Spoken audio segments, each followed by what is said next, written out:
Hello and welcome on in episode number 60 of Wise Guys Podcast. I'm John Tortorelli with Britton Capizzello and Justin Ray. Week 15 of the NFL season was insane. And fortunately today, while I'm a little bit disappointed in some teams that killed me in Pick'em, I was 8-7 this week with the Packers, who are currently up at halftime, I think. You guys are Patriot fans, right? And that was probably the game that frustrated me the most. That being said, that's our second topic for today. How are you guys feeling after this last week of football? That's what I want to know. As a Patriot fan, not great at all.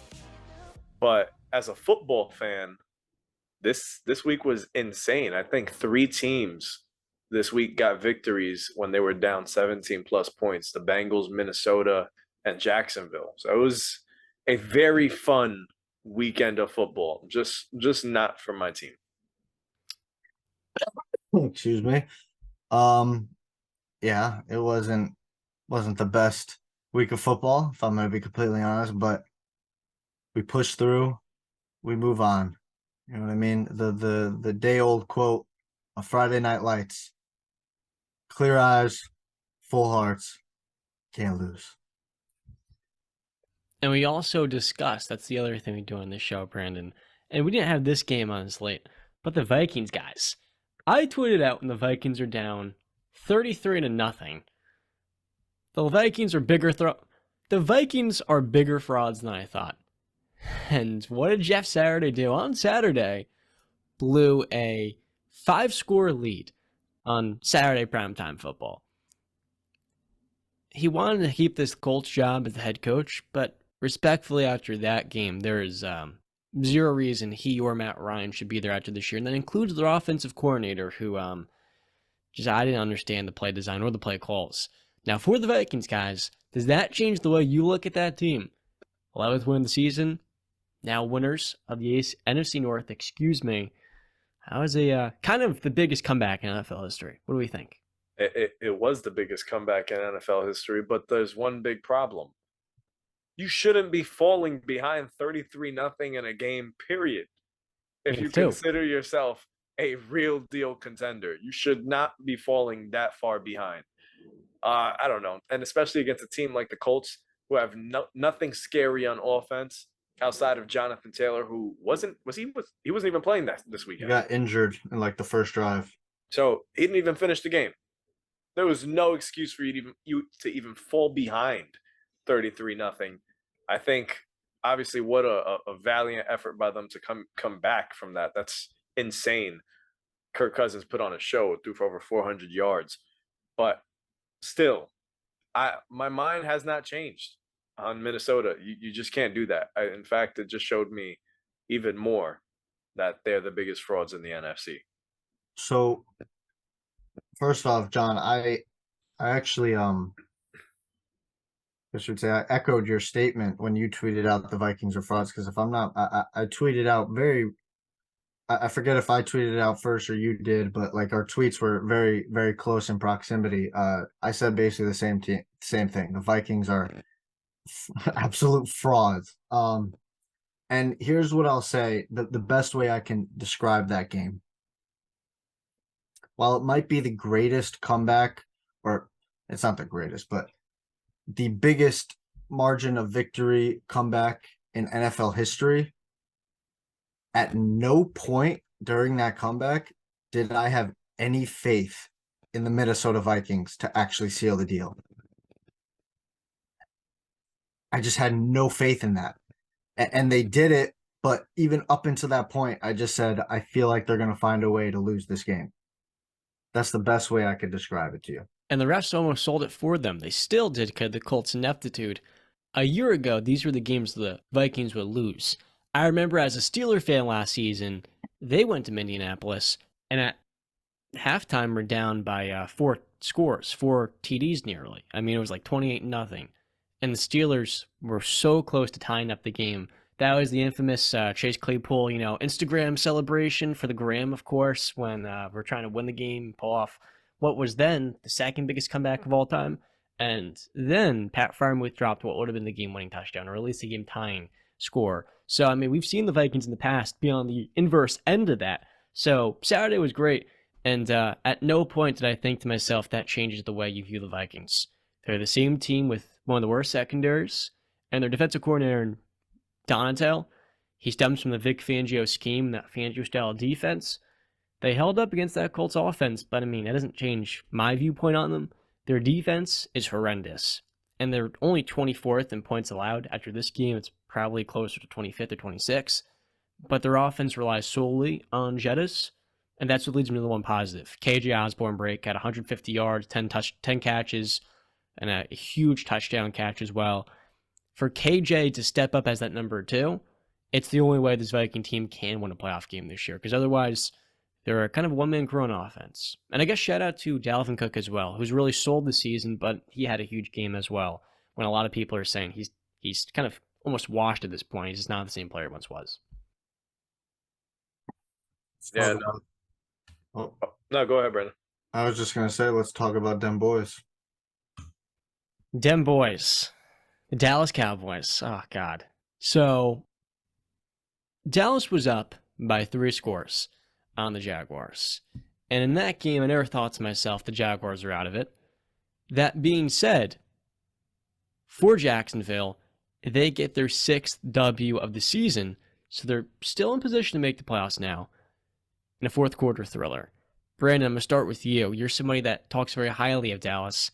2 interceptions by Dak in this game, a game-sealing interception, pick 6 to close the deal in overtime. When you look at this Cowboys team, a secondary that got beaten up pretty badly, Kelvin Joseph stepping in for their injured cornerback number 2, do you think they have more deficiencies than we initially thought? And is this game to you any means of a red flag?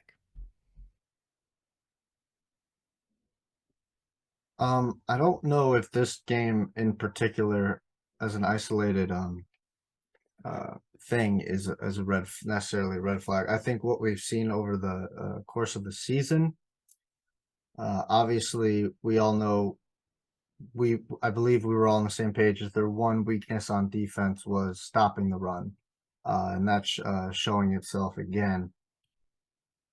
And what really sucks, I mean, Jonathan Hankins, the guy they brought in to kind of be the big boy up middle, he's gone for the year. And Leighton Vander Esch, their best run stopping player, he went down early in the game, I believe, with a neck injury. So I hope he gets better, because they're really going to need him. In terms of the pass rush on the defense, it has not been there the last 2 weeks. The last 2 weeks, 1 sack. That's not going to get it done. The secondary is hampered. Anthony Brown is down. Jordan Lewis went down real early in the season, if I'm not mistaken, maybe before the season. So, like I've said, you might have that one great cornerback, but you can really isolate that guy and basically say, okay, we're going to stay away from you, and now we're going to pick on everybody else, and that is what Trevor Lawrence, Doug Peterson dialed up and did on the field. They attacked the second, the third, the fourth corner, and it just was not a good day for the Dallas Cowboys defense. They made some plays here and there, but towards the end, they just completely fell apart. As for the offense,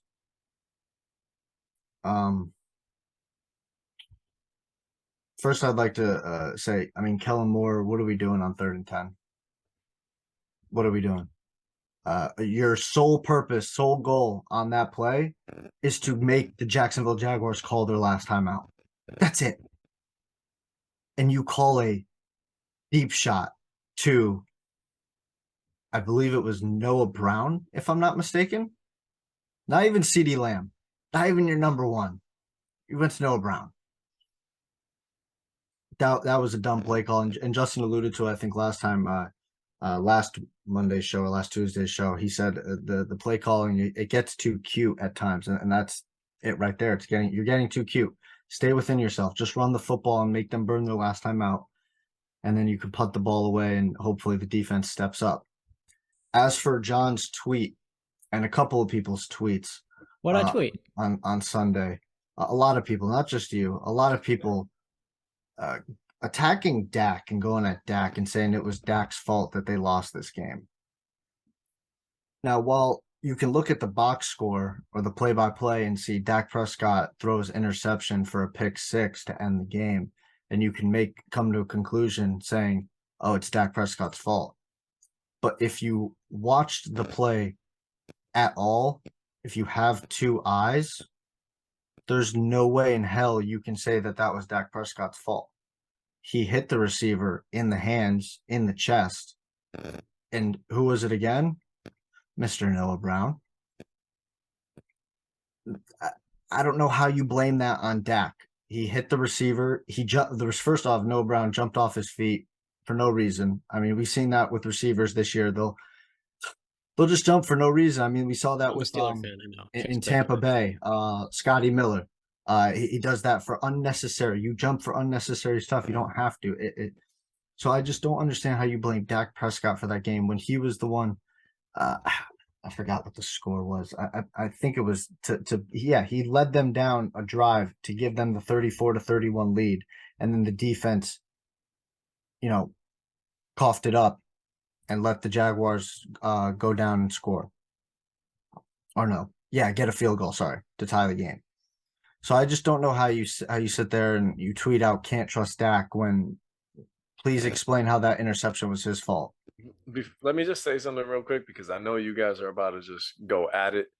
In the text that we had, and I mentioned that this game can't be solely blamed on Dak because when you're up by that many points, that's a complete team failure. You could point the fingers at certain things, but you can't solely blame the quarterback there. That was a failure from defense, offense, special teams, coaching staff, completely. John? Yeah, Justin, I would agree with you on that. And what this game really spoke volumes to me was how far along the Jaguars have come, right? They start off the season on a good note. They have some bad weeks. They slow down, and we feel like the Titans are running away with this division. Next thing you know, they get smacked by the Eagles. They're firing their GM, and they've lost multiple straight games now. This Jaguars offense is starting to figure itself out. Doug Peterson is really getting those roots he laid initially when he first came in. They start to grow. And Zay Jones, I actually tweeted this, has been completely breaking out. Last year, I remember in week 1, he had a game-winning touchdown versus the Ravens on the Raiders, and Derek Carr spoke about how hard he works. And for a former number 34, number 37 overall pick in the 2017 NFL draft, Zay Jones was high pedigree. And with most young players, some develop different and at different rates than others more so. And we're seeing this year, these last 4 weeks, 109 yards, 3 TDs, and a game-winning touchdown versus the Cowboys, 77 last week, and a TD versus the Titans, 16 versus the Lions in their, big-time blowout, and then 145 yards in a great game to help them beat the Ravens. Zay Jones has been great. So then you add that in with Travis Etienne, who is getting it done on the ground as he has usually this year, and next season you get Calvin Ridley back. The other week, Evan Ingram had 160 receiving yards. He's shown more and more of those signs early on in New York before he was struggling with drops and injuries. This Jaguars offense is about to explode. And this year, the Reds are the top 10. I think by this time next season, we're going to look at this as one of the most volatile, and not just volatile, but explosive groups in the NFL. So I want to give a shout out to Jacksonville. And we saw in this game, this Cowboys team is not that good. And what I mean by that is they're not on Philadelphia's level, and they're not on San Francisco's level. I feel like, Brandon, you talk about this a lot with the Bills, where everything's on Josh Allen's shoulders. When you look at this Dallas team, you talked about it before, they don't run the ball enough. When they were going that winning streak with Cooper Rush, he wasn't airing the ball out, but at large, why they were so successful was because their formula was winning the turnover battle, beating you on the ground, and really setting the tone at the line of scrimmage. With Dak, because he's one of the highest paid quarterbacks in the NFL, and he has the production in recent seasons, we look at him as a top 10 guy, and hence, he should be airing it out 35 to 40 times a game, especially in a shootout like this game became. The reality is, Dak Prescott is closer to a Jared Goff than he is a top 10 quarterback. And I'm not saying that to slight Dak, but the reason why I say that is because if you put Dak in the perfect situation with a great O-line, a good head coach, which he hasn't had up until this point, a really good defense, and really good weapons, he can go on a run. I believe that. The same way Jared Goff did when he went to a Super Bowl with the Rams.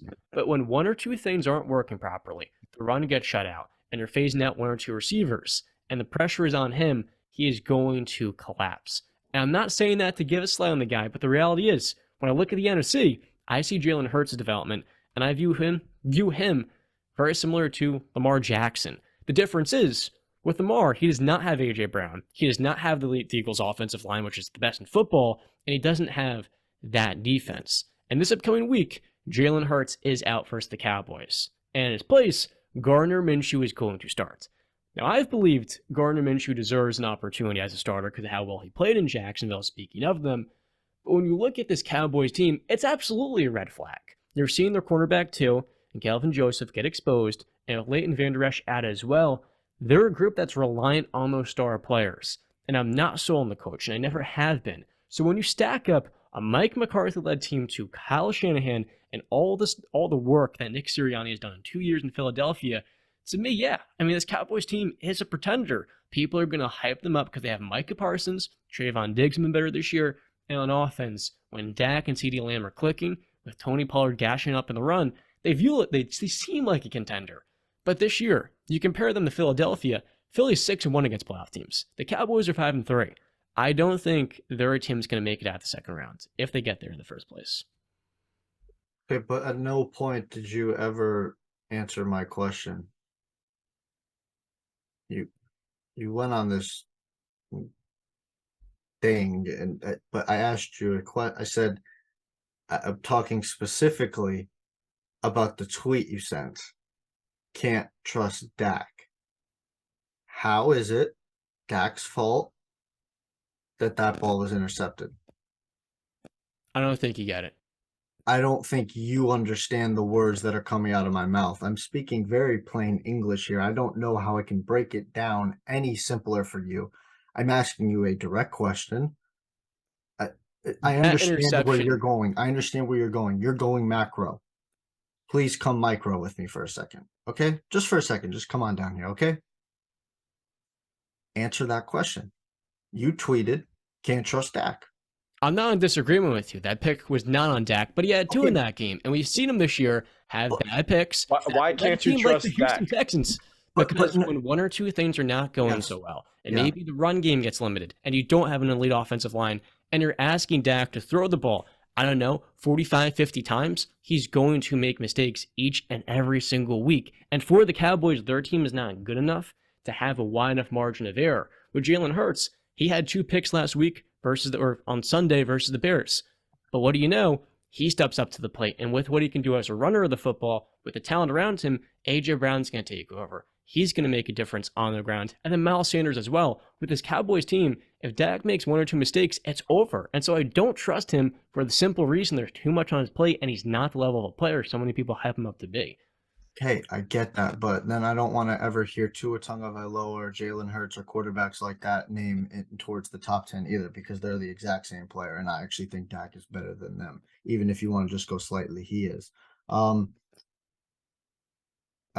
understand your point. I'm not arguing that point. But when you tweet out "can't trust Dak" right after he throws an interception, quote unquote, throws an interception, you don't put any context around that. So I apologize if maybe I jumped the gun a little bit, but when you tweet something out after that, I mean, if you would have tweeted it out in the first pick, okay, but that right there, that situation, it doesn't make sense. I think the better sentiment, the better tweet would have been "can't trust Dallas." Yeah, I think that's the story of this. And before we continue to get carried away about Dallas, I think the real story shouldn't be about them. The real story should be the fact that the Jaguars are 1 game out of their division right now, and they still have a game left to play against Tennessee and own the head-to-head tiebreaker at the moment versus them. I think that should be the story, because at the moment, what I'm seeing out of Dallas, and I mentioned this to you guys through text when we were coming up with our show notes, is they are who they've always been. I've said it to you guys before. They compare to the Knicks. They're like this cursed organization ever since their last title. Nothing goes right. Anything that can go wrong does go wrong for this team, no matter how good they may look. And that's the thing. Brandon pointed out their defense. Their defense hasn't. How many sacks over the last 2 games? You said, Brandon? 1. Earlier in the season, when we were hyping them up and we were like, "Oh my gosh, this Dallas team looks a little different," it was because, and my argument was their defense. They didn't have a defense like this when Romo, Murray, and Bryant were on the field together. This is a different kind of defense, especially with Micah Parsons. But now that they've taken that step back, they're starting to get exposed. Their offense is getting exposed. Their defense is getting exposed. They just don't look like what the Eagles are or what the 49ers are. I Mhm. and it's clear, we talk about tiers sometimes on this show, and the Eagles and Niners are the clear-cut top 2 teams in the NFC. The Dallas at the moment, losing a game like that to Jacksonville, and while Jacksonville's not a bad team at all, as I said about the Minnesota game, you can't lose a game when you're up by that many points. You cannot. Your defense is good enough to hold you down, but instead, you gave it up, and they had every opportunity to shut the door. Trevor Lawrence fumbled. They could have ended that game. Yeah. Instead, they put the ball back into his hands, and Jacksonville goes down the field, scores, and then we're going to OT. That's all on Dallas. That's poor coaching. That's poor everything. And right now, nobody should have confidence in this Dallas team going into the playoffs. And if you consider them a Super Bowl contender, which at one point I did, I think that's all but over. Dallas is going to be Dallas. I would just say last point. The difference between Philadelphia, the 49ers, and the Dallas Cowboys is really 2 things. Both of the Philly and 49ers are much better coach teams. I hate that, though. I hate that we say that because Nick Sirianni just last year, we weren't glossing about him being the spectacular head coach. And then off of 1 year, when all the talent there, we're talking about them being a better. All right, but time out. Hold on. Whoa, Mister. I don't think you're in any position to make that argument with some statements you've made this year about some players who have had 1 good season and you have hyped them up. I'm talking about us slandering Mike McCarthy because at the same time, he is a seasoned head But coach. we all know when push comes, we don't trust Mike McCarthy, though. Okay, so what I'm saying is what makes us trust Nick Sirianni come postseason time. I'm not knocking the Eagles. I'm saying I don't like the coaching argument because he hasn't proven himself yet. That's my point. Okay, if you want to talk playoffs, that's another discussion. That's all I'm discussing. I can get on board. Talking about here. Yeah, I can get on board with you. Well, I thought we were just talking about to end the season. But in the playoffs, I'm 100% on board with you. Well, I'm also saying Nick Sirianni, I think, is a shoo-in to win Coach of the Year too. So he's had a great season. I mean, absolutely, he has to get take the cake. But Kyle Shanahan, I don't think you would argue that. Yeah, it's just think about it. Zach Taylor head coached a team than the Dallas Cowboys. No, you're right. But see, basically my point is Zach Taylor leads his team to the AFC Championship game. Nothing bad is being said. I mean, leads his team to a Super Bowl, and now people. Yeah, we all have reservations where we're saying this team would be better. Like I think they would have maybe 2-3 losses if they had a much better head coach. Maybe even 1 loss if they had a much better head coach. But that's the thing here. With McCarthy, I'm much less worried about the regular season because I know he can win in those moments. In the postseason, the negligence, the lack of detail and precision, both in play calling and just the execution, that's the bigger concern. I feel like with Philadelphia, the reason why they're a notch above Dallas is because, like I said before, what we view Lamar Jackson as, which is an NFL MVP and a top 10 quarterback, that is now Jalen Hurts. The difference is that Hurts has the team and a great GM that has perfectly designed a roster to maximize his strengths. So this year, the number 1 scoring offense at large to Hurts having a monster season. He's had back-to-back seasons with 10-plus touchdowns. But the other element of it is here, geez, John. A.J. Brown, this season is arguably a top 5 receiver when he's been healthy. And that's a pretty prestigious list. I'm talking likes of Jettas, Jamar Chase. Those players are heliocentric offensive players in their own right. And so for AJ Brown to be near that company, you now add in Miles Sanders' development this year, where he struggled in the past, he started to improve this season.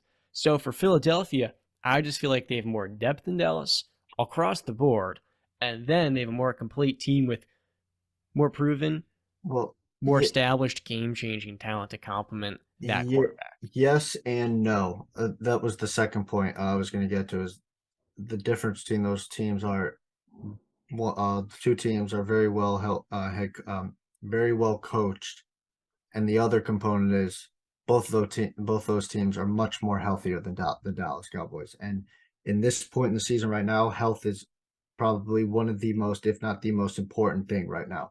That and hitting your stride. There's an old saying, I think it's a quote from Tom Landry, you'd rather be running into the playoffs than stumbling backwards. So getting momentum and being healthy at this point in time is probably the two biggest keys to winning in the playoffs. And Yeah. Philly and the 49ers both are that. Big time touchdown here from AJ Dillon on the 1 yard line. These Packers are up 16-6 in the third quarter. All right, John, let's get it over. Let's move on to the next topic. Let's get it over with. I know what we're talking about. Let's get it over with. You know what I'm talking about here? You know what Speaking Justin of blown leads, I told you guys, or I told Brandon last week, the Carolina Panthers are winning the NFC South. Now the we're talking Steelers. about that game. Oh, okay. We're talking about that game first. Okay. The Patriot. Don't worry, we're saving that up as well. You're teasing Justin there, John. I'm sorry. He's not happy. Get that. Do you want to get that over with first, guys? Yeah, let's talk about it first. Okay, so this week in Pick'em, I said there was no way the Patriots would fumble this game to Josh McDaniels, even with Hunter Renfrow and Darren Waller both back into the mix. I gotta give a tip of the cap to Derek Carr, who led one of the best drives of the season to tie up a game at home versus the Patriots 24-24, and he delivered a beautiful 35-yard touchdown to Keelan Cole. The other thing I want to say is, in those, very nice, well-cut green turf in Vegas, those Patriots and Raiders jerseys match so well together. It was just so aesthetically pleasing. I don't know if I'm the only one there, but I really enjoyed the visual pleasure of watching those two teams per uniform go head-to-head. Am I the only one? I just thought it looked good. You're right, but if only that mattered. Yeah, if only that mattered. Yeah. So the Patriots end up losing this game with time expiring. For anyone that may have missed it, would either of you two care to explain how the Patriots lost? Justin, do you want me to take it? I'll just say I'll say one thing. Mm-hmm. I can't curse on this show. We suck. Mm-hmm. And after that game, I'm going to say this: we don't deserve to make the playoffs. In fact, I don't want us to make the playoffs. Mm-hmm. I don't want to see us get destroyed by Buffalo, because this is the same exact team that went into Buffalo last time and just got ran over. We can't score. We can't push the ball downfield. Outside of Ramondre Stevenson, outside of that one ugly play, which unfortunately his monster day on the ground, ran for 172 and a touchdown, is going to be overshadowed by what quite literally was it was Pee Wee football. Mm-hmm. It was Pee Wee football. Brandon, I'll let you do it. The Patriots offense, Mac Jones didn't have a good day. He had a bad day. 13 of 31, 110 yards. I think he had a pretty bad day. The defense played great, considering everything. We held Devontae Adams for 4 for 28. Josh Jacobs 22 for 93 on the ground. Duggar, however you want to pronounce it, made a great play after he's had a pretty bad season. Great play on the ball. Just read it completely all the way through for a pick six. Like Justin said, Ramondre had possibly his best game of his career. 19 for 172, 9.1 yards a pop, and a touchdown. Obviously, until the play, but we'll get to that. So now let's move on to the end of the game. Let's first start with the first, no other way I can put it. I apologize, excuse my French, but the bullshittery. The Keelan Cole touchdown catch, that wasn't actually a catch. Anybody with eyes want to come up with an explanation of why that was called a touchdown? because I can't come to I can't I'm lost for I just don't understand how you don't see that, Hmm. and that's called a touchdown. And they said it was inconclusive. I don't know about you guys, but I saw his toe on the white line. Another thing, this is the NFL is a multi-billion-dollar corporation, right? I I'm don't. not mistaken. They're not some hack, J League or junior, but whatever the hell, varsity league, whatever the hell. Okay, now this is the freaking National Football League. We don't Yes. have a camera angle for that side of the end zone. Excuse me. The best we can get is an overhead shot from the other side. Aren't you a That's first, Patriots fan? huh? What was that? Am I a Patriots fan? Aren't you a Patriots fan? I am a Patriots fan. What is that trying to? Are you trying to point out the history of us getting calls? Do great. We could You're gonna point out a sit lot of there. calls Hold that on, also Justin. didn't go No, I our got way, him. I John. got him. I got him. You're gonna sit there and say that Ben Roethlisberger didn't get the benefit of the doubt a lot of the time because great quarterbacks get benefit of the doubt. So you got favored a lot of the times too as a Pittsburgh Steelers fan. So I don't want to hear it either. You're not the Detroit Lions. Okay, you're not. You're not the Houston Texans. You're a Pittsburgh Steelers fan. So I don't want to hear it. Thank you very much. Okay. Now moving on from that touchdown catch that was not a catch. The last play of the game. Best one. Oh yeah. I mean, I'm not going to sit here and I'm not going to call people names. I refuse to do it because I want to say I do have a lot of respect for Jacoby Myers. I think he is a very bright football player. I think he does have a high football IQ, and he has turned himself into a pretty damn good receiver from playing quarterback. I believe all 4 years at college, if I'm not mistaken. The only way to describe it is, I mean, first off, it was I forget what they call it. It's got a saying of just like dominoes. I guess a domino effect. It started with Ramondre Stevenson. I mean, he can't be left without blame. Why are we? Because Jacoby Myers in his post game press conference, and all respect to him, staying right there in the middle and taking all the questions head on. I mean, full respect. He didn't hide from nobody. He said the plan was run a draw play and get down. That was the plan. So somewhere in Ramondre's head, he went rogue for whatever reason. Maybe he thought he could get a touchdown. I don't know. Like this is not a situation where we're down 24-17. It's a tie game. John, it looks like you want to say something real quick. I don't like where this is going, but I understand where you're coming from. I don't. Okay, I mean, I'm When I just say that, yeah, Ramondre gashed up like a 25 to 30-yard run. So in his yeah. mind, he's thinking, let me just reverse to Jacoby Myers. He can walk out of bounds. And to put any of the blame on Ramondre when he had nearly 200 yards, I think is unfair to him No, because I'm talking about specifically that play. No, he does not get a pass on this situation, John. Everybody gets blame. I'm not just blaming him. I'm saying it started with him and it was a domino effect. He panicked. Saying he didn't panic, I mean, you're basically saying Ramondre got 20 plus yards and said, "Oh, let me throw it to Jacoby and he's going to get out of bounds. Why don't you just go down?" The same outcome is going to happen. Not no, because you panic, you throw the ball to Jacoby. Now Jacoby's thinking, "Oh crap, I guess we're lateraling now." So now he panics. These are all split second decisions. We're not knowing what's going on in their head. We don't know how we would react in that situation. You get thrown the ball. You're like, oh crap. You forget that the score is tied 24-24. He runs 8 yards back and he says, oh, I saw Mac Jones open. Now here's the fault. What the hell is Mac Jones going to do with the football, Jacoby? That ain't Lamar Jackson. That ain't Justin Fields. That ain't Jalen Hurts. That ain't Josh Allen. That's Mac Jones. What is he going to do? He didn't see Chandler Jones. He threw it up, pop flyer. Chandler Jones made a great play on the ball.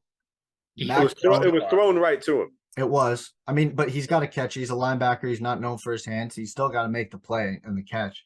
Well, actually, he doesn't have to make the catch because I guess it would be a fumble. He would just have to pick it up. And then Mac Jones, because we're not going to leave him out to blame. He's got blame to take too. Why are you stuttering and stopping? Attack the football. That's what I'm saying. What are you doing just staying and stopping there while he's going to catch the football? What are we doing, guy? I mean, I know. No, to be fair, he's a quarterback. No, John, this isn't a first quarter interception. This is for the game. This is for the game, buddy. And I don't care if he's a quarterback. He's a football player. And not only that, he Non-athlete. plays for Bill Belichick. No, and Bill Belichick is the biggest situational football coach in the history of the league. I heard Eric Mangini talking on First Things First this morning. He says that back in New England, the kickers, the punters, they practice this type of stuff. Now, it's not like the quarterback's doing a full tackle, but they'll thump them. They'll be like, okay, you got to get used to doing something because we might need it. You got to attack the football, like Justin said. And it was a lame effort. And by that point, Chandler Jones had his freaking probably 80-plus inch reach extended. You're going to the ground, and he's off to the races. And that's really what happened. It was a domino effect of, like everybody's saying, it was the dumbest play in NFL history. But I'm not going to sit here and call Jacoby Myers stupid because I was going to tweet stupid people win stupid prizes. I stopped myself and I tweeted stupid decisions equal stupid outcomes. And that is what happened. I tweeted, it's a good thing Jacoby Myers still doesn't play quarterback, and he switched over before his junior year at North Carolina State. You're right on that. And, you know, I was stepping out of bounds. By Ramondre doing that, is Jacoby a dumb football player? No. This isn't Marcus Allen running the opposite sideline after a 2 sacks and 4th and 27 and jawing up an opposing. I mean, I'm a Steeler fan. The Panthers got first. You want to hear stupid? The Panthers got a first down versus Steelers because Marcus Allen decided to take it upon himself to trash talk the opposing team on the punt return, which then gave the Panthers a first down and moved them 30 yards. That's stupid. For Jacoby Myers, a split-second instinct, a split-second read, a split-second decision, you're prone to maybe not panic, but your mind's racing very fast. And when your instincts are kicking in, you're thinking to yourself, let me just get the ball to someone white. For Mac Jones, he's not an athlete, number one. Number two, he's never been put in that situation before, probably. And because he's not athletic, you see Chandler Jones, all 6'5", 275 pounds of him, and you're thinking, oh, I don't want to get hurt here. I mean, Mac Jones had an ankle injury a month ago. I'm not using that as an excuse, but and Mac Jones said he's probably thinking to himself, I don't want to get into this contact battle right here. You're right. Last play of the game. Ultimately, for a New England team that prides itself on winning and around the edges specifically and making you make the mistakes, it's crazy that the Raiders in this game had 2 touchdowns come off of the craziest play I've ever seen, but also a blocked punt right before halftime, which gave him a touchdown to push the lead to 17-3. For the New England, this was a crazy game, and as a fan, obviously, Justin, I don't think you're happy neither are you, B-Cap, but it's also one of, if not the craziest and coolest end to a game in NFL history. Yeah, I mean, but fumbles erased. All the embarrassing plays and things that we laugh about in NFL history, this takes the cake. This has to be the worst ending to a football game ever. Mm-hmm. It was disgusting. And I got to say this. I left that game very disappointed with Mac Jones. Mm. No, very disappointed. Mm-hmm. I'm sick and tired. I'll be honest with you. I used to look at him, getting mad on the sideline or him marching out to the field and waving off Matt Patricia in his headset as just fire. And I loved it. But at this point, the more I watch it, the more I'm like, yo, dude, chill the hell out. You're supposed to be a leader of this damn team. And I see, Brandon, you're shaking your head, but I don't see composure. I see frustration. Yeah, and I'm going to explain to you why. And you would be frustrated too if you was in this situation. Of course, I'd be frustrated. You're not. He's not only. He's fed up with the bull crap. All right, he is. He is seeing that his future might be diminished. Okay, coming off a great rookie season where people were talking about him as the best quarterback in that draft so far. Okay, he is possibly going to lose money. That's taken food off of his family's plate. All right. You're screwing with his future and how people look at him. This isn't a game. This isn't Candyland. This is real life. You're messing with people's careers. And we can get into the refs too about you're messing with teams' outcomes and people's careers and jobs are on the line. This isn't I guess it's a game, but it really isn't a game to these people. So I would be waving, dude. I'd be doing so much more to Matt Patricia. Listen, I understand that if you're a quarterback that has succeeded so much in the NFL, but when you're going out there, I don't think I've ever seen a Bill Belichick led team or a leader on a Bill Belichick led team do that as often as he has. So I understand the frustration. But like I said, Brady had his outbursts. Brady had his outburst. Why? Because he earned that. He can. Well, I Nobody's going understand to that. tell Brady No, otherwise. I Mac understand that, but Jones is he still did have earning his outbursts place. as well. But like I said, Mac is earning his place. Brady's place was cemented. Brady could throw a Microsoft tablet across the bench. Nobody's gonna bat an eye. Mac Jones makes that so visible. Dude, this is your second year, man. I understand the frustration, but like I said, this is where you need to be a leader. This is where you need to be calm, cool, and collective. Because in the biggest moments of the game, you're showing that frustration.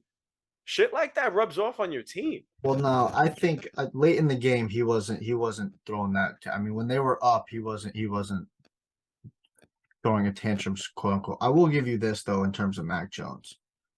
I don't know what's going on with Bill and him and his relationship, but it seems like Bill is taking a couple shots at him as of late, especially in the press conference after the game.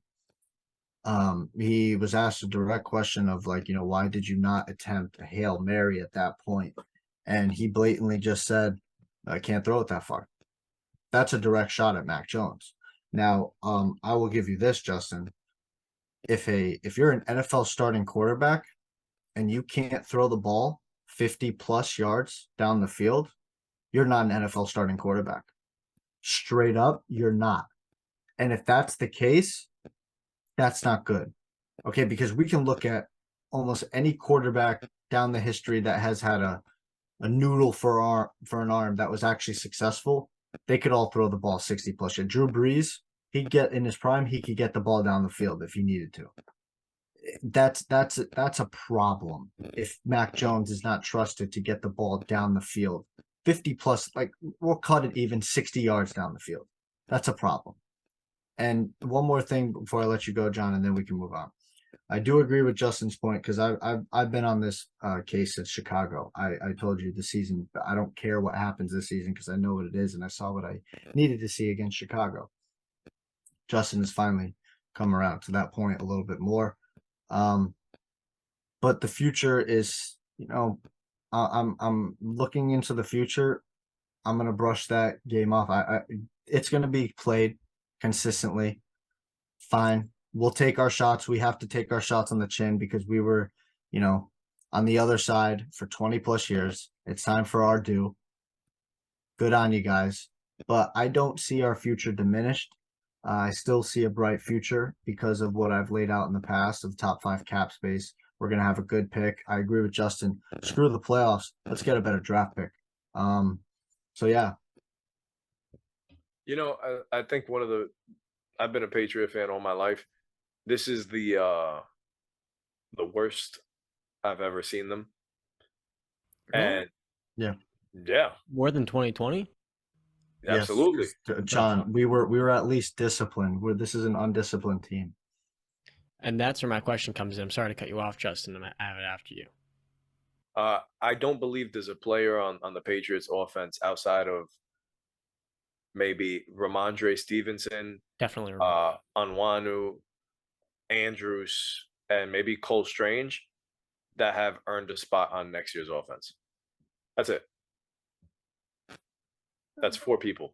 So the last 3 guys are offensive linemen. Strange at guard, Andrews at center, and the third was Onwenu. He's a white card. White card.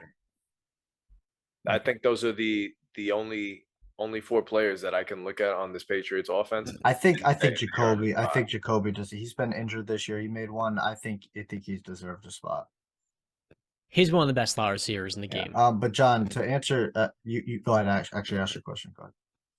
So coming into the season, I asked you guys, are the Patriots rotting on the inside out?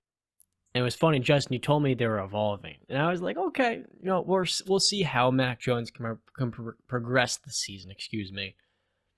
And surely, after that great game on Thanksgiving versus the Vikings, he's just taking steps back. And this year for him has been a rough season. We can talk about Mac. Do you guys still feel the same way that this Patriots team is evolving opposed to rotting and kind of deteriorating from the inside out? Well, I kind of laid my answer out to you like a couple minutes ago, but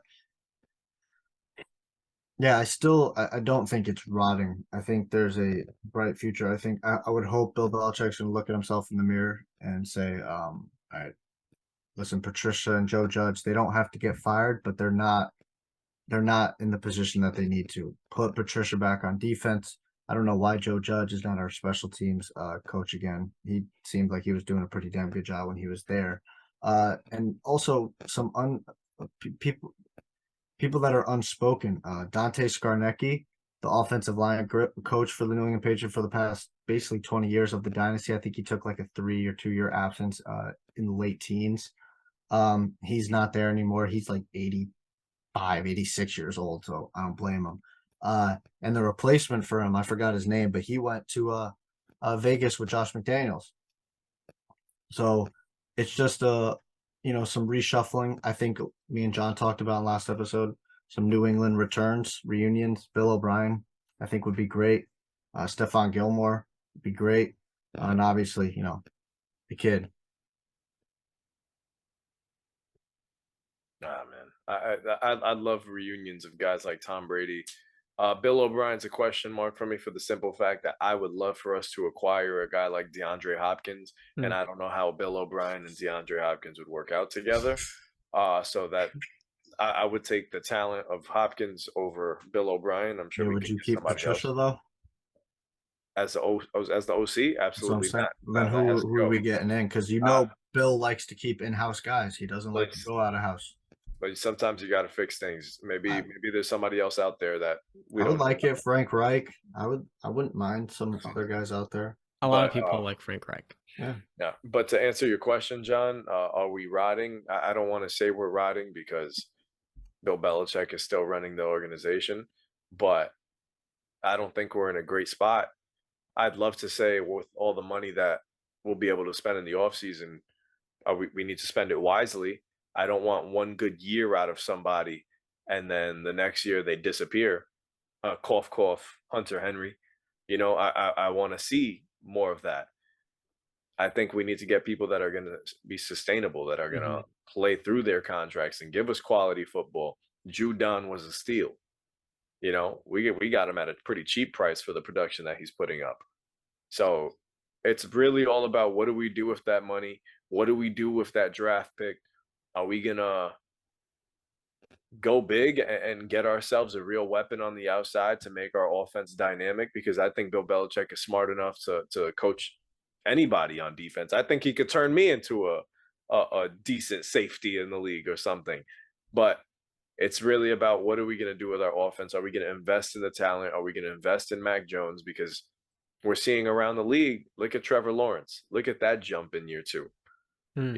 This guy's looking like an MVP candidate. Maybe Justin, Tyquan Thornton's that guy. I don't know. We barely get to see him. Shout out Josh Uche though. Or Josh Uche. Uche's fantastic. He's got 11 sacks. Yeah, Big time. he's having a big year. So that's what I'm saying. We can get the most out of our defense, but we really need to invest in the offense. And Brady begged for it. So not like last time we had the upgraded, but then again, it was circumstance. The players available weren't. No, I'm saying they got to go big. Give me D Hop. Give me Odell. Well, Odell's Go looking. big. Odell's last time I heard, Odell's looking for $20 million a year. So I don't think anybody's going to. Nobody's giving him that. Yeah, no. Speaking of disappointments, the Tampa Bay Buccaneers had a great second half against Cincinnati. Now, this was a game that both of you guys picked Brady to win. You can't bet against Tom. I did earlier this year and I lost $25. And early on, Joe Burrow struggled. The first drive, there was an interception, and the Bengals offense looked frazzled. With Joe Mixon back, they couldn't get the ground game going. Offensively, the Buccaneers were getting pressure to Burrow. I think Lyle Collins is probably the most overrated offensive lineman in football. And the Buccaneers offense looked different than it had all season long. They were able to actually gain a play action, which is really an area of the game they haven't tapped into whatsoever. They're using pre-snap motions. Mike Evans was playing, had his best start to the season of any game, and you can see Brady really looking comfortable in this offense, moving in a way it hasn't this year. Then the second half, guys. I don't even know where to begin. They botch a fake punt on 4th and 1 on their own 35-yard line. That was interesting. Their defense was able to hold that to a field goal, which was pretty impressive. And then the next 4 drives were a fumble on Tampa Bay's 31, an interception on the 13-yard line, or maybe the interception was on the 31, the fumble on the 13. Then another turnover, that was, I believe, a fumble on the 38, and then a 4th turnover by the Buccaneers offense, which was a pick on the Cincinnati 48. And before people knew it, the Bengals scored 24 unanswered points. And when you kind of give the ball to a contender 5 straight possessions in a row, on your side of the field, things aren't going to really go so well. I think it's time we say it. There's really no hope left with the Buccaneers, I at least think. The only thing that's giving them some sort of life, some thread, is they're in the worst division in football. But this game, to me, only reestablished the fact they're not good enough, they're not talented enough to make mistakes like this because the margin for error is small. But for you two guys watching this game, did you come away with a different takeaway and some hope more so that was restored in that first half? I think I think that first half said what this Bucks team can be. Earlier on Sunday morning, I was listening to NFL Live, and Matt Hasselbeck said he was talking back to his year with Seattle when they were under 500 and they squeezed their way into the playoffs. Pete Carroll's message to the Seahawks was, our record is 0-0. Whatever the record was that got us here, we're 0-0 now. Everybody, it's an even playing field. Everybody's 0-0. And I think that's kind of the avenue that the Bucks seem to be going down. I don't think any one of us would be surprised if they were to win a playoff game, one, because of who's under center, and we're not going to knock Mike Evans and Chris Godwin because there are still some talented players on that offense. That second half, though, was disgusting. That second half was terrible because that's a game that was a statement win if the Buccaneers were to come away with that. And instead, it's the defending AFC champions that leave with the real statement and clowning the Buccaneers on social media. I look at the Bucks team right now sitting at 6-8 now?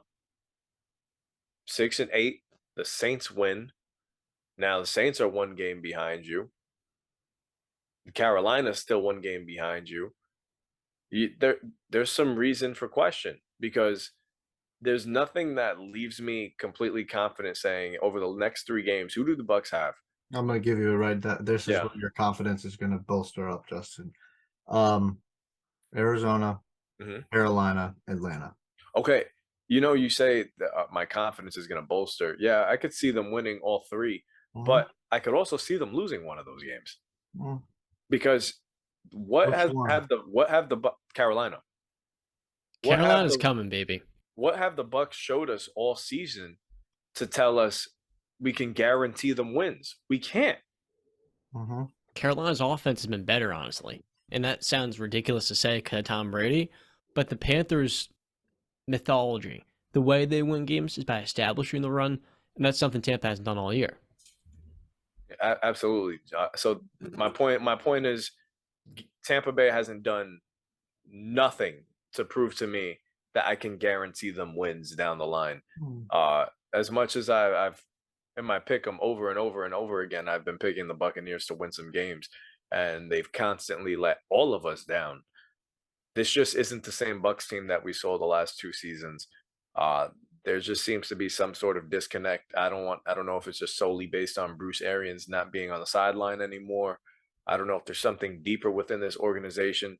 What are they missing? If maybe there's just no chemistry between them right now. They're not clicking on all cylinders, but this team doesn't this team doesn't even look like a playoff team Well, the way that's that they're clear. Yeah. playing. They're 6th in the worst division in football. Yeah. So for me, I mean, I've stated since the beginning of the season, Tampa Bay is winning the last 3 games of the season. Especially think that now because I don't even. I think Colt McCoy is probably going to be out this week because he got a concussion, so they're going to keep him in concussion protocol. So I don't have any confidence in the Arizona Cardinals being able to beat. While the Bucks have not looked good, the Cardinals have not looked good either, and their defense is it's not better than the Bucks, even though the Bucks defense hasn't played up to par.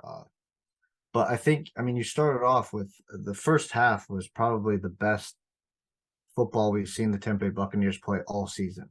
Absolutely. Tom Brady was 17 to 23, 194 yards, 2 touchdowns, no turnovers.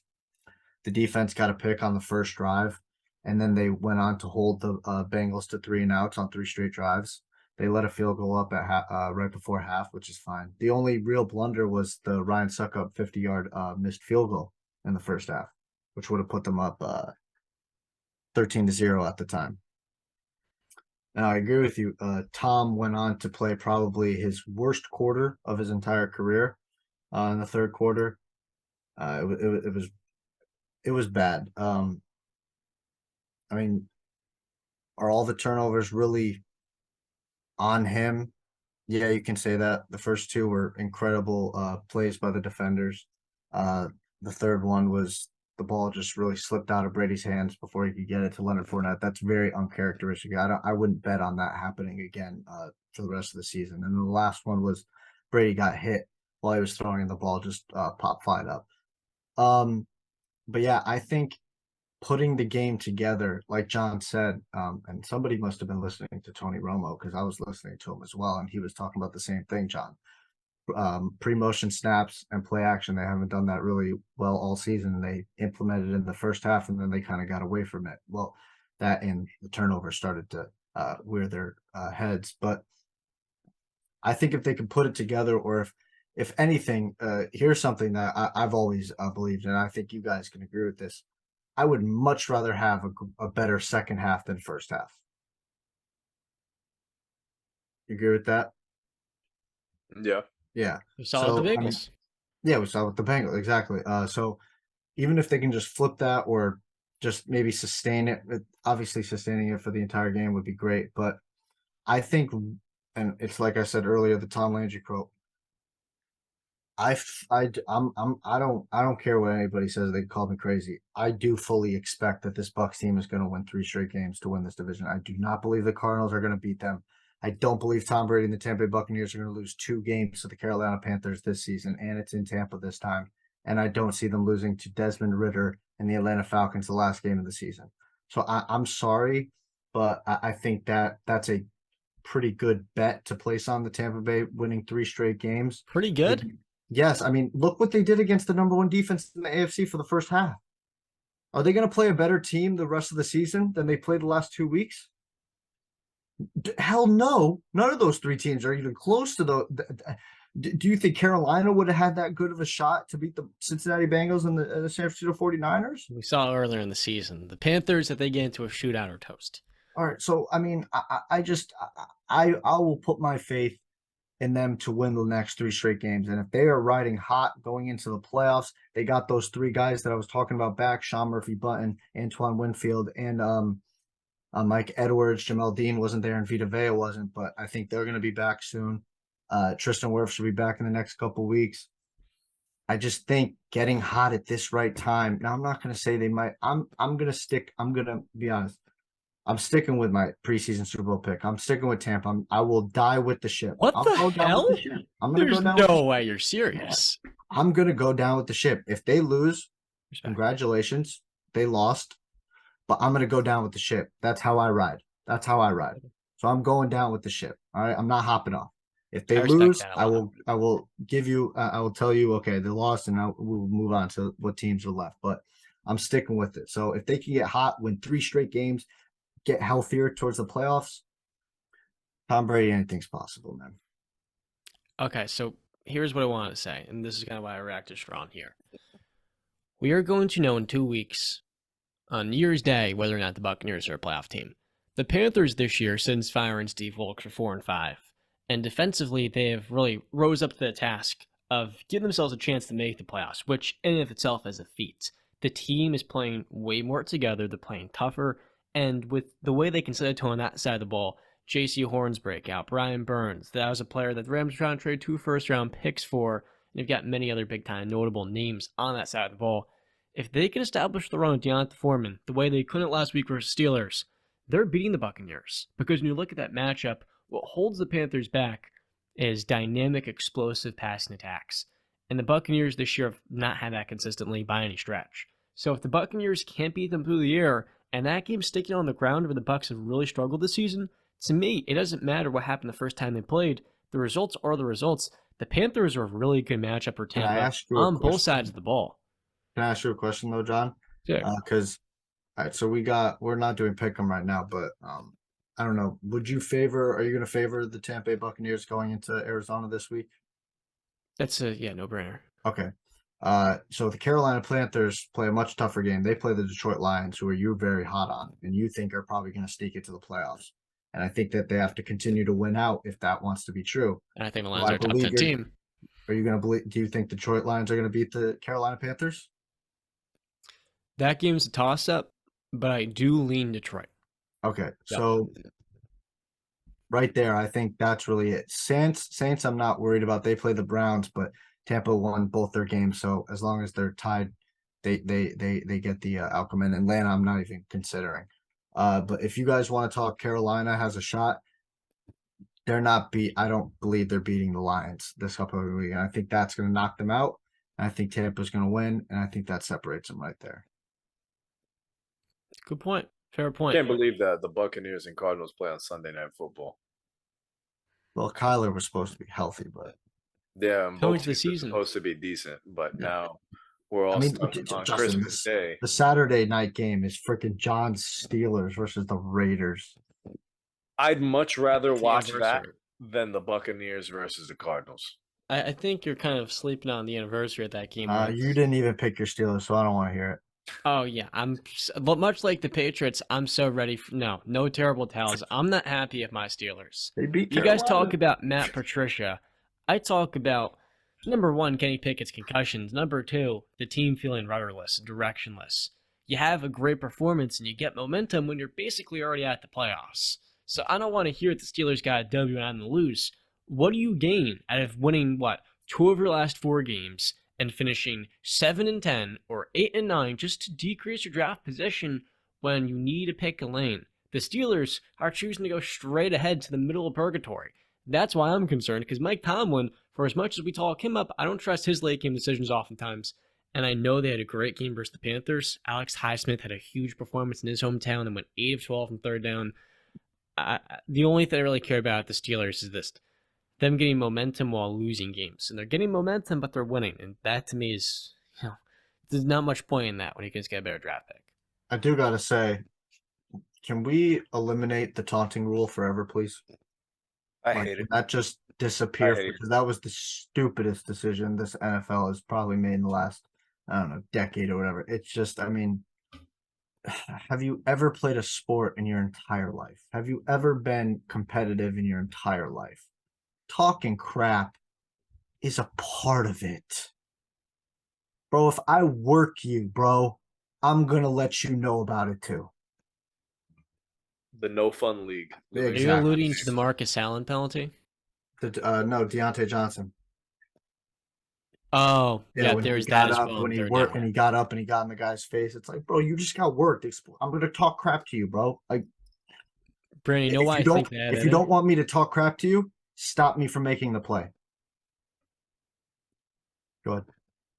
I think the reason the NFL added that in is because they saw the Steelers on prime time Monday night versus the Cleveland Browns in the blowout where the game's over and they sack Mason Rudolph and something happens where he gets in Myles Garrett's face and next thing you know, Rudolph is getting his helmet ripped off of him on national television, keep in mind.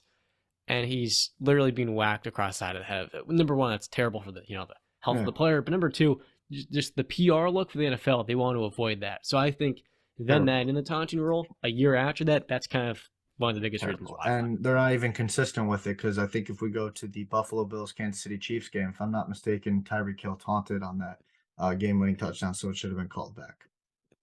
Yep. They're not even consistent with it. That's taunting. You're not allowed to do that. So if you're not even going to be consistent with it, then what the hell is the rule there for? I agree with you. That's But true. talking about consistency, I want to touch on the 49ers. We've talked about them a lot on this show, and it's because Justin and I have not lost any doubt, but Brandon has. They had another really awesome performance on primetime Thursday night versus the Seattle Seahawks.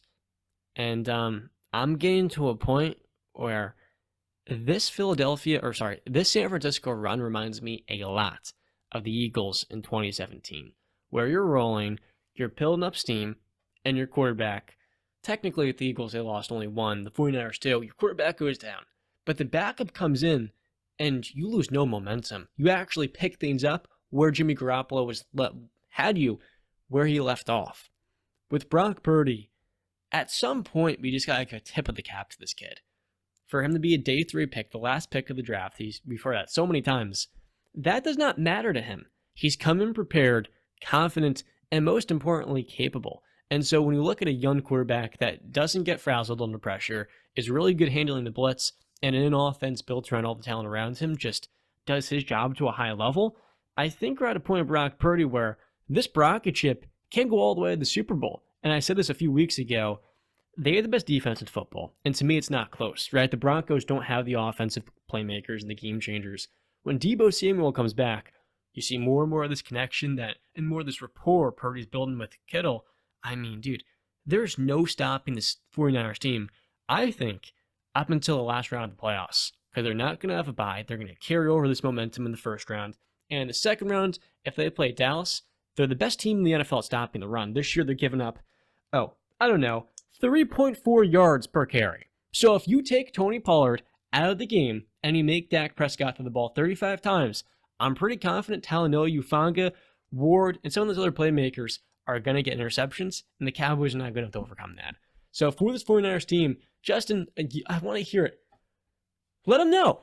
How good are these Niners, and how far can the Broncos ship realistically go beyond just you having that belief in them from the get-go? I've been letting you guys know that from before week 1 that San Francisco was a top 5 team in football. That was with Trey Lance. I let you guys know they were a top 5 football team when Jimmy G was under center.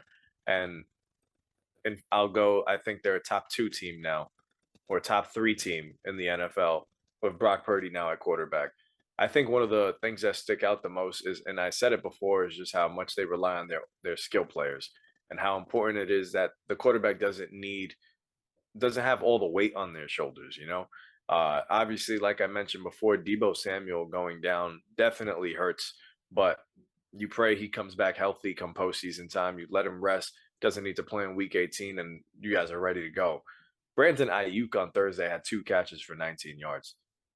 He was the next man up. Their receivers don't need to shine like a Debo does. George Kittle stepped up and did all the talking with 2 touchdowns and 93 yards. This team is stacked. CMC is crazy. This defense is easily the best in football, and with a defensive player of the year candidate on that side as well. Brock Purdy and the 49ers, and I shall say, let me not say Brock Purdy because the real highlight is on Kyle Shanahan and how well he coaches his football team. That no matter what injury they face, they overcome it.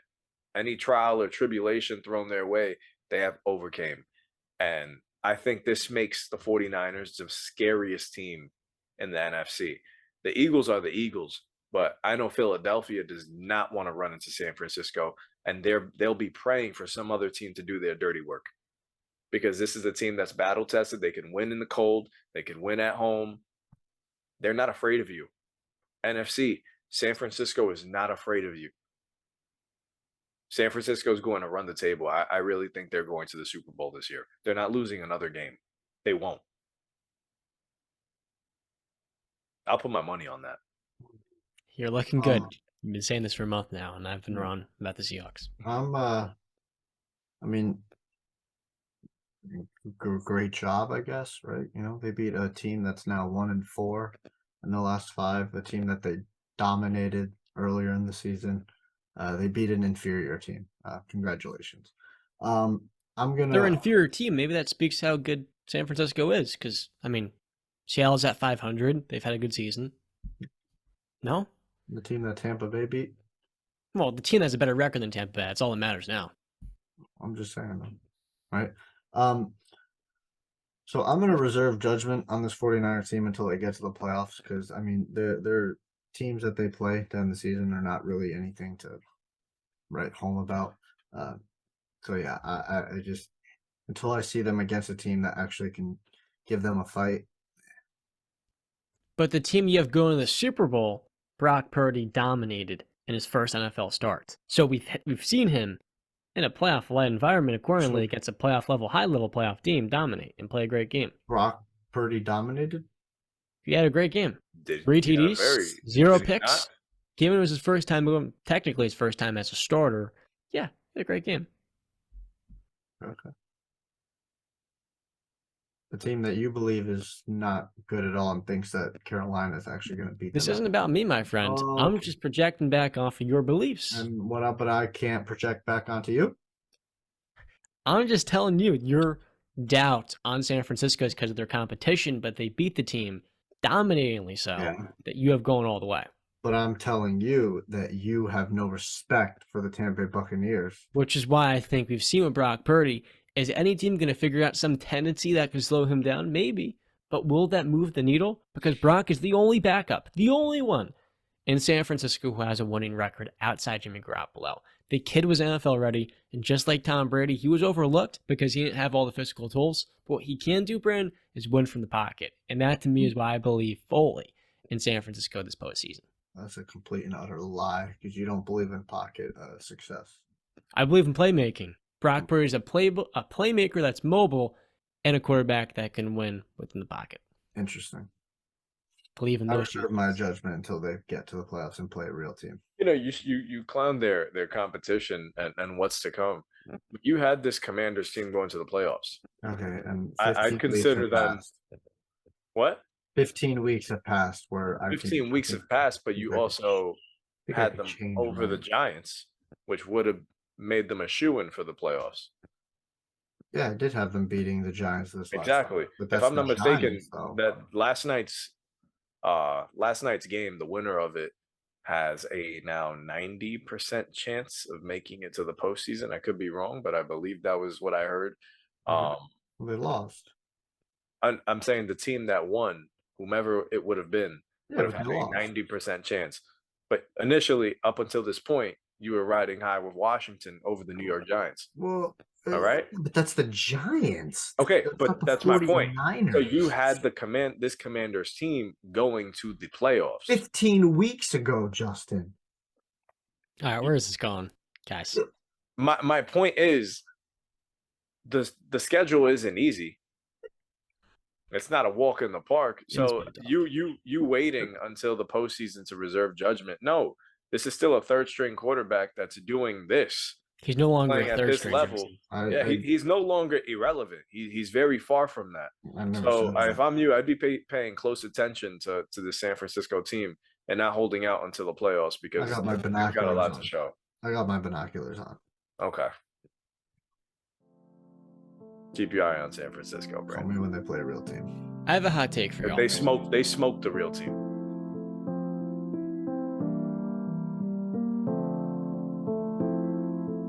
The Detroit Lions are a top 10 team in football. Okay. They've now won 6 of their last 7 games. If my memory has failed me, I'm sorry. That's what I've heard. That's what I've seen. We've lauded the job that not only Dan Campbell, but their general manager and Brad Holmes have done. And not only setting a vision, but then surpassing the expectation put on them. A year ago, they won 3 games with a tie.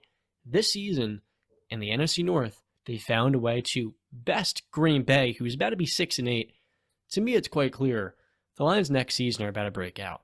You have Jared Goff playing at a pretty high level. He's limited the fumbles. He's playing high-level quarterback. But now you're seeing an offense with the second best O-line football, excuse me. Frank Ragnow, Penei Sewell, Decker, and then at receiver, you have DJ Chark, who the other week had a monster game. Amon-Ra St. Brown's filthy, and of course, Jameson Williams come back from injury off his torn ACL. This Detroit offense is already filthy. And then defensively, we've seen players, especially rookies this year, step up and make huge plays. I feel like the Lions have a much better chance in the postseason of winning a playoff game than the team that won the division in the Minnesota Vikings. And I honestly think, while a lot of people are overlooking them right now, this last game versus the Jets, when they were able to pull off a win, which was a pretty tough game in a road environment, it really showed further to me they can beat high-level teams. And it's only a matter of time before people start to look past the record and look at what they're putting out in the field. And that, to me, is a legitimate NFC threat.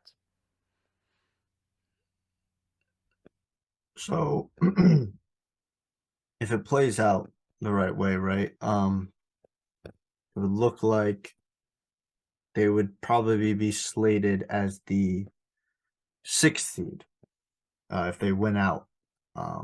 They would finish 10-7, 9-8, probably finish as the 6th seed. That would mean, do you know who they would be probably going up against, John? One of two teams, my friend. As it stands right now, they would probably be going up against Mr. San Francisco 49ers. The Vikings have one more win, though. Yeah, but the first team has a bye week, so Minnesota would play the 7th seed. San Francisco would play the 6th seed. So it would be San Francisco versus Detroit. I know Justin's wearing a Detroit Lions hoodie. I know John is heavy on the Detroit Lions. What a conundrum. No, there is none. There's no chance? If the Lions play the Vikings in the playoffs, Detroit's winning. What about if they play San Francisco? No chance. No chance. No, there's a chance. No, there is. You have to be realistic here. There's a chance. And I will be realistic. There is no chance. Let me hear it. Listen, I love the Lions, and I feel ashamed that I feel like I got to take this hoodie off because I'm going to talk bad about them now. But Zach Wilson threw for 317 yards on this defense. If you're going up against anybody in the postseason, your defense is super vulnerable, and you're lucky that your offense can keep up. But that's not always going to be the case. If you go up against the Eagles, if you go up against the 49ers, best defense in football. Jared Goff did not play the most perfect game against a good Jets defense. He struggles against very good defenses. Want to know what he also does, Justin? Yeah, tell me. He wins games when he has the proper scheme and the proper support. You're right. When he has the proper scheme and all that. But guess what? If you go up against the 49ers, you're going to be out schemed. John, tell him why he's wrong. You're going to be why he's wrong, John. I'm not. Look, this is crazy because these are my two favorite teams right now in the NFC. Two of my three. I think this Lions defense has gotten really good play from rookies. Joseph, the safety, and then the linebacker, who in 4 games has 5 sacks. I believe if Jameson Williams starts to click, he's coming off that ACL. Ben Johnson is a phenomenal offensive play caller. He's going to be a head coach sooner rather than later.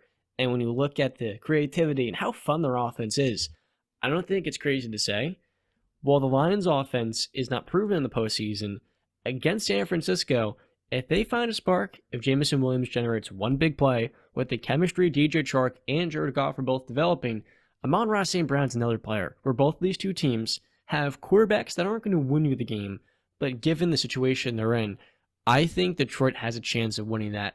But I will be realistic. The 49ers have had a phenomenal defensive head coach, or defensive coordinator, in D'Amico Ryans, who is every bit as good, if not better, than Ben Johnson. I think that would be a really fun chess match. Maybe so. We'll have to see this argument later on the line. Maybe it'd be entertaining for you guys, but I've seen this Lions team against very good defenses. Brandon, you and I saw it already, what the Patriots did to this Lions team. Was Jameson Williams playing then? No, but what did Jameson Williams do? Was Amon-Ra St. Brown healthy in that game? What did Jameson Williams do this Sunday? But that's my point. He's just coming off his injury. I know, but he didn't do nothing. Was Amon-Ra St. Brown healthy for that game? I actually don't remember. He had the concussion and the ankle injury. I think he got hurt in that game, if memory serves. Because the Lions were a team around that point in the season, Justin. They were really banged up. Now that they're getting healthy, we're seeing they're starting to turn the corner. And that corner, my friend, is a chance to make it to the second round, the divisional round of the NFC playoffs. Brock Purdy off listen, you guys Brandon put me in a position to sound like a hater. I don't want to be a hater, but You're even wearing the sweatshirt. when you're setting it up for them to go against the 49ers, you know where I'm going. So if you would have said Minnesota, if you would have said Dallas, even though this Detroit Lion team lost to Dallas, if you would say you could say any other team outside of Philadelphia and San Francisco, I'd give the Lions a real chance. But I'm not roaring for the Lions if they're going up against San Francisco. I'm sorry. Why don't you do me a favor, Justin? Mm-hmm. You see that sweatshirt you have on right now? Yeah, I'll take it off because I want you to put that in your closet. I feel and bad. when the Lions win a playoff game in the next 2 years, I want you to come on the show. In the next 2 years? What are you talking? I'm all for him maybe next year, but this year we're talking about him. I want you to commemorate that sweatshirt and remember how badly you just disrespected them. I literally apologize because of the position that Brandon threw me in here to hate on them. I'm not going. I literally just said in the segment before the 49ers are going to the Super Bowl. And you think I'm going to sit here now and say the Lions are going to beat them? Disrespectful to Jalen. No, not a flying chance. Am I going to passer pick them Jalen Hurts is now? Justin, I'm sorry. I'm not a big movie guy. Have you ever watched the show Rocky? Yes. It's a movie, John. It's a movie. It's not a show. What are you trying to say? Are you talking about comeback, resiliency? You know Rocky didn't win that in that movie, right? Now I know. Now you know. I think the Lions have a level of grit where they don't care. They could give a you-know-what who has them winning. But I think Dan Campbell will have his boys ready to run through a brick wall. And when they beat the Carolina Panthers and then the Chicago Bears and the Green Bay Packers Week 18 finish the year 10-7, we're going to be looking at them the same way we did the New England Patriots last year. They get rolling when no one expected to make the playoffs. And what do you think is going to happen? Everybody is going to overlook them. You know what's crazy? We're going crazy, but you guys are forgetting they literally almost lost that game. You know what's crazy, though? You know what's crazy? I was literally tweeting One Pride hashtag, which is the Lions thing, I guess, on Twitter. Yeah, I know. You were sharing your hate for Zach Wilson that whole game. Just F the Jets and F their fans, dude. I hate them so much. All right? Why? So I hate Jet fans. Because they're just... They've had to overcome as much as I like to see them sad. I like to see them sad. You saw it for over a decade. What do you mean you like to see them sad? Well, I mean, if I was old enough, I probably would have saw it a lot longer because they haven't been really relevant since 1968. But they were relevant in the 90s. What are we doing here? 2 AFC Championship games and Mark Sanchez. As relevant as Vanilla Ice is now. You know it is relevant. But wait, no, hold on, wait. I was getting on a point, John. You just shut me off. You know, I'm on the Detroit bandwagon now. Go in there, knock the Carolina Panthers out so John's stupid take no more can be said, and he's gonna finally have to pick the real team that's gonna win the NFC South, which he has skirted and went this way and that way to try and not pick them, knock them out, go to the playoffs, knock Justin's team out, and I can be happy. And you can be sad. I'm disappointed in you, Justin. I'm disappointed. Well, I be disappointed in Brandon for making me do this. It's just, I'll be honest. I think they lose one of these next 3 games. I don't think they win out. Chicago? My bet would be Chicago, but I wouldn't be surprised. I wouldn't be surprised if they lost to Green Bay as well. They beat Chicago by the skin of their teeth. You forgot about that? It's a different team. It's a different team. I'm telling you, you guys are overlooking the fact that their defense is not good. But it's gotten better. It's been playing and they're playing decent now, but they're not good. 317 to Zach Wilson. Well, Zach Wilson still didn't have a great day. And you're right. He didn't have a great day, but he didn't have a bad day either. He missed throws and he still had a lot of yards. He played pretty crap. I mean, I'd say if we want to talk about mid, I watched that entire game. We want to talk mid. Yes, he was mid. He had some bad throws, had some good ones. There was flashes, then there was ugly ones. That's all Zach Wilson is. That's really, you're right. But the Jets should have won that game. The Lions should not have won that game. Well, they're on the road against an elite defense. And an offense that has a lot of explosiveness. They made explosive plays, and the Lions still found a way to overcome that and pick up another. Okay, so question, John. Mike White plays. Do the Lions win? No. I'm afraid not. Yeah. So I don't think that this conversation to me is mute for the simple fact that if Mike White is on the field, which is crazy because Mike White started the season as he's a third string quarterback. Isn't this the same Lions team that dominated the New York Giants? The same one that nearly beat the Buffalo Bills on Thanksgiving. Nearly. Like, they were this close. And then went on to beat the Jacksonville Jaguars by 26 points. I understand that you thought they should have lost this week. And look, they maybe should have. But they've been playing great football, top 10 football, over the last month and a half. And for you to come up here with a Lions sweatshirt on and to talk down on them, to me makes me sick to my stomach. I'm Sick. not going. Absolutely I'm not. sick. I'm not just gonna put on an act because I'm wearing a sweater. I'm gonna be honest. I can't believe it. I would be all the happiest guy in the world talking about him if Brandon's ass didn't bring up the 49ers. That's his fault because I'm not going to pick anybody against them. I think Passing the the Lions heat, make brother. the playoffs. No And pass I the am heat. rooting for them as long as you're not up against the Niners. Don't pass the heat. What if they're against the Eagles? Yeah, I'm rooting for the. I'll be rooting for the. No, Yeah. no. Can the Lions beat the Eagles? Can the Lions beat the Eagles? Eagles are a lot better than what they were in Week 1. I don't see it. Jared Goff, best season since 2018. 2019. 2019. Jamal Williams, 14 touchdowns, leads the league. Listen, I hope I'm wrong. I hope I'm wrong. As long as they don't go up against the Niners, I will be wearing this Lions hoodie. But DC, I just don't see it. Yo, maybe that's the game we need to live stream if it happens. Anything with you guys. For anybody that watches this episode, just know that before this, we haven't seen each other in a very long time. I tried to connect with them next week. And I had free tickets to a football game. What football game?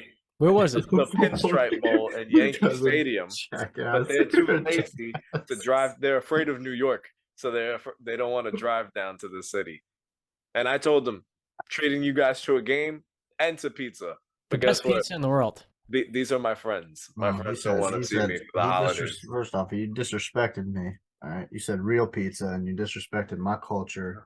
All right, so I don't appreciate that. I resent that. My friends don't want to see me for the holidays. Our subscribers. Because you're a San Francisco 49ers fan. Sick of it.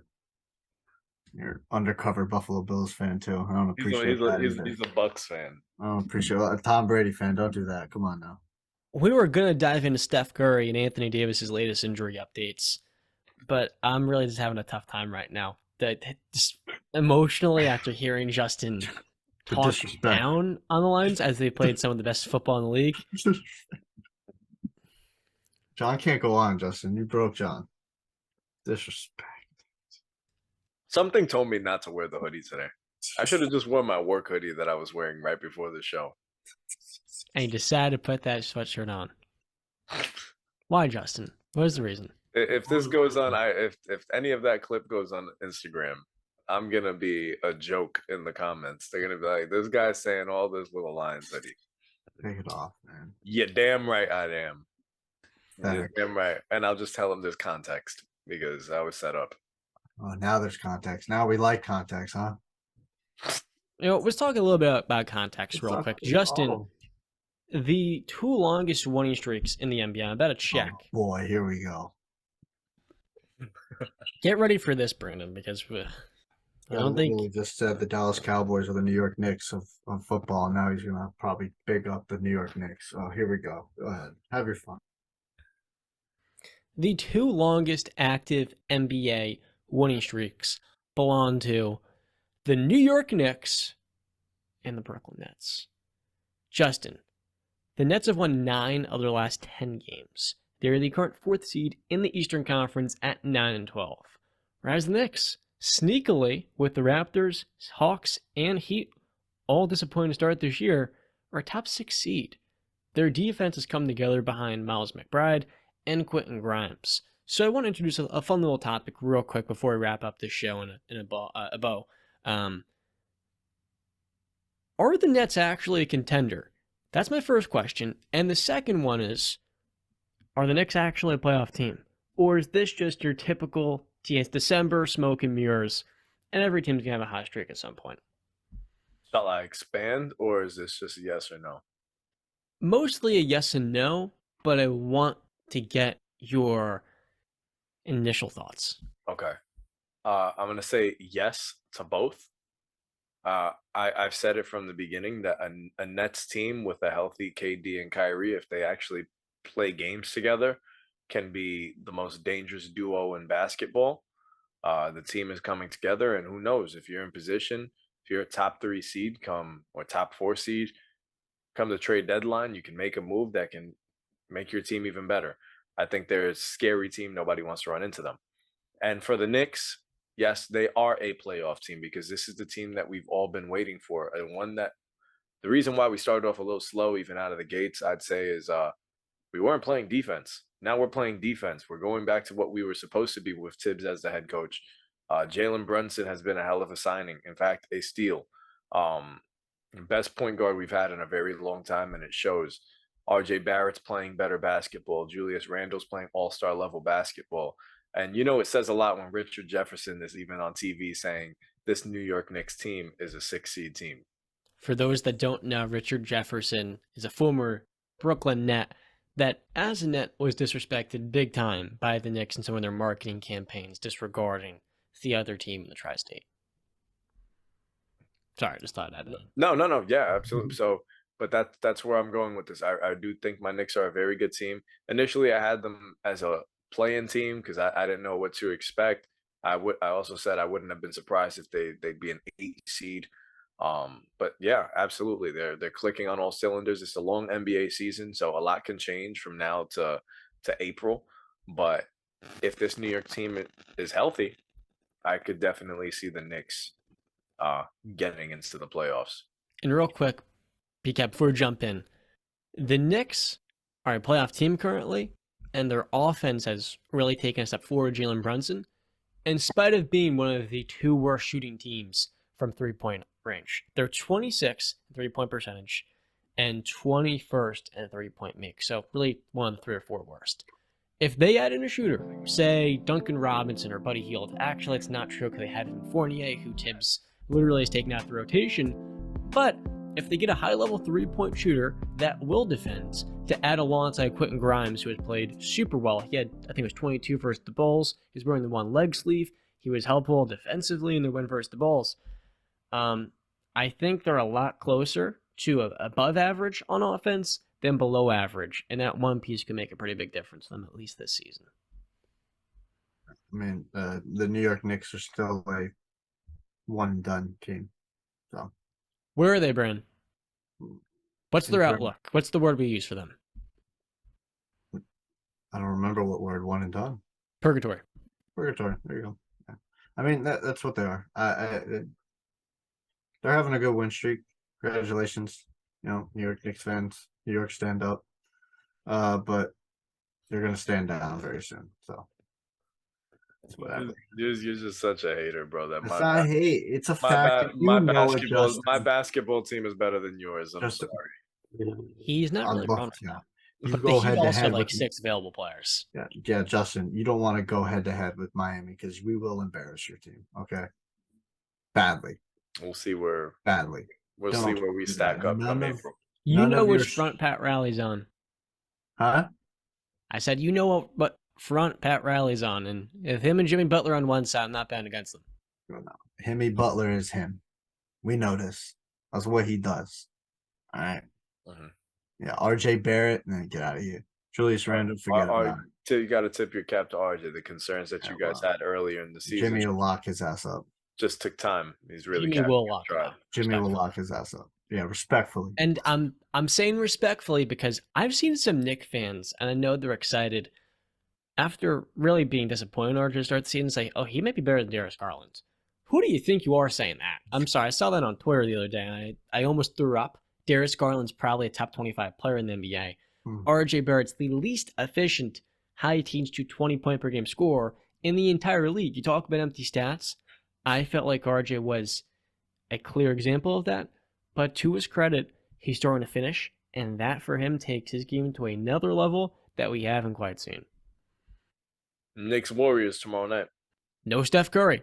Now, real quick, talking about Steph Curry. The Warriors last season were 8-10 without him, and in 2021 they're 2-7. We're at a point in Golden State where the defending champions are 2-14 this year on the road. Is it time for the Warriors and their team to panic? Are they now in jeopardy of staying in the play-in tournament and maybe not making the playoffs at all, like we saw at the Lakers in 2021, where they did get in, but they were knocked out in the first round? No, I think that come January All-Star break, they start figuring it out and get on a little bit of a streak. It's really just, I mean, Steph is doing his absolute thing. I mean, if they had a better record, he would be talked about as probably the leading candidate for MVP because he's having an incredible season. It's even better than probably his, 2016 MVP run. So, yeah, Clay, again, a little more consistency. Jordan Poole has been playing like absolute ass as of late. Not last night. Yeah, he had a great game, but again, all things considered, he really has just been playing really bad. People were climbing Klay Thompson. Jordan Poole has played worse than him this season. Draymond is Draymond. He's going to give you what 8 and 8. It's really what he's going to do. Andrew Wiggins has been played really good. It's the young players, you know. They're trying to get these young players up and going to be able to create that, you know, lap over where they're not going to come back to the pack a little bit. So it's really about getting, you know, Moses Moody, Jordan Poole, Kuminga, Wiseman for whatever that's worth nowadays. Just really up to par and hopefully playing at a good enough level where they can trust them in playoff situations. So I think that they'll be able to figure it out later in the season. But it's gonna. I mean, God, it sucks, man. Christmas is literally next Sunday. Anthony Davis is out. Steph Curry's out. And keep in mind, with these two players at their age, it takes longer to recover than when you're 25 or 22. So for Steph, he's got to come back. And like you said, Jordan Poole this year has struggled, even in the starting lineup at times where last year he thrived. The Warriors currently are 4 games under 500. Actually, no, sorry, they're 1 game under 500. I was thinking of another team in the Western Conference. If they're 5 or 6 games under, and Steph has the care and he's carrying a high usage load, and he maybe deals with another injury, I then think there's too much on his plate at his age. He's turning 34 years old this March, or is he already 34? He's turning 35. So while his game should age rather well, he is a player that's been not the most durable in recent seasons. He's missed 20 games each of the last 2 years, or he missed 10 in 2021, but only playing 63. I think for the Warriors, it is time to panic because while Jordan Poole had 43 the other night versus the Raptors, and he's starting to play better and better, it's not just Steph. Draymond Green's missed time. Andrew Wiggins missed 3rd game versus the Raptors on Saturday. And if Draymond and Steph are both out, I think for Poole, that's really going to eat into his touches where he has to play more on the ball. Why I love Draymond is because he can be a point center that makes Steph's job so much easier. And for Jordan Poole, that's how you get the most out of him. You have him playing off the ball and not just exclusively on as the point guard. I won't worry too much about the Warriors for the simple fact, as I've always said, it's just a long season. Coming off of a big win against Toronto, I think this is about the time they could catch their stride. I mean, I talked up my Knicks, but they can very well come into the Garden, and everybody has this thing, you know, they walk into the Garden and have career nights, and we end up losing because of it. So I would not be surprised if Golden State were to walk into New York and steal 2 games from both the Knicks and the Nets. This is just a very good team, and it's a long NBA season. I don't think we'll be having these concerns about the Warriors come April. Warriors' next 2 games, Knicks and Nets. But they're both on the road. We'll see if they can respond and get 4-14 or, much worse, 2-16. With all that being said, is there anything else you guys would like to wrap up on before we get out of here? Yeah, Brandon mentioned there was a quote you said when you were talking about the Warriors. I think get back to the pack. I think that's what you said. Mm. Speaking of the pack, the Packers just won their game right now. They are now 6-8. Remaining schedule is looking at the Dolphins, Vikings, and Lions. So if there's anybody that we've seen run the table before, Aaron Rodgers definitely has a chance. Um, no, just a little tease for our Thursday episode, or coming out probably Friday. Our buddy Talking Big Blue with JQ is going to be here for a little NFL prediction pick'em episode, and we're definitely going to be talking about NBA Christmas and NFL Christmas this year. Ooh, a little even more goody for sports fans. So excited for that episode. I am as well. And Christmas, yeah, it's a shame that it falls. Oh, it's not. It's a great, like, John. It's a great thing. Christmas falls on Sunday. That being said, for NBA, it's disappointing. Not as many people are going to be tuning into the football games around. Not the greatest football games, but yeah.